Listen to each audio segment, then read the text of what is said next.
네, 이번에 발생한 산불로 삶의 터전을 잃은 홍성 주민들 고통에 씨름하고 있는 상황입니다. 윤석열 대통령이 산불로 큰 피해를 본 지역에 대해서 특별 재난 지역으로 선포할 것을 지시했는데요. 네, 취재 기자를 연결해 보겠습니다. 정호석 기자, 특별 재난지역 선포가 추진되는 지역 어디입니까? 네, 이동훈 대통령실 대변인은 5일 윤 대통령이 산불 피해 10개 지역의 특별재난지역 선포 추진을 지시했다고 밝혔는데요. 추진 지역은 홍성군과 당진시, 부여군과 대전 서구 등입니다. 특별재난지역으로 선포된 지자체는 공공시설 등 피해 복구비의 최대 80%를 지원받게 되는데요. 또 피해 주민에겐 재난지원금 지원과 세금 감면 등 30종의 혜택도 제공됩니다. 이에 앞서 4일 윤 대통령에게 특별재난지역 선포를 건의한 김태흠 충남도지사는 대통령이 긍정적인 답변을 줬다며 이번 주에 특별재난지역이 선포될 것 같다고 전했습니다.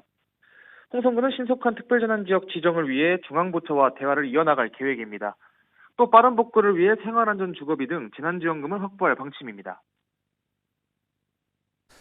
네, 특별 재난 지역, 말 그대로 재난 피해가 큰 지역들인데 지금까지 집계된 피해는 어느 정도 규모입니까? 네, 현재까지 이번 산불로 170여 개의 시설이 피해를 본 것으로 집계됐습니다.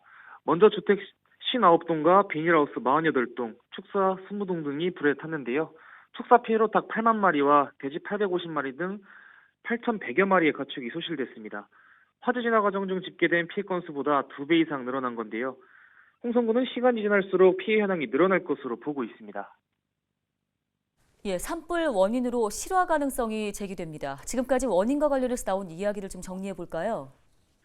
네, 이번 산불의 발화지로 추정되는 야산 인근에서 소방차 진입도로를 내기 위한 개설 공사가 진행되고 있었는데요. 주민들은 화재가 발생하고 몇 분 지나지 않아 야산에서 작업자 3명이 내려왔다고 이야기하고 있습니다. 해당 이모들은 불이 나기 전 벌목 작업을 했던 것으로 추정되고 있는데요. 홍성군 특별사법경찰의 조사 결과 작업자 3명은 실화 혐의를 부인하고 당시 현장에 다른 3명이 벌목 작업을 하고 있었다고 진술한 것으로 알려졌습니다. 산림당국은 혐의가 확인되면 대상자들을 산림보호법 위반 등 혐의로 검찰에 송치할 계획입니다. 네, 알겠습니다. 오늘 소식은 여기까지 듣겠습니다. 보도국 정호석 기자였습니다.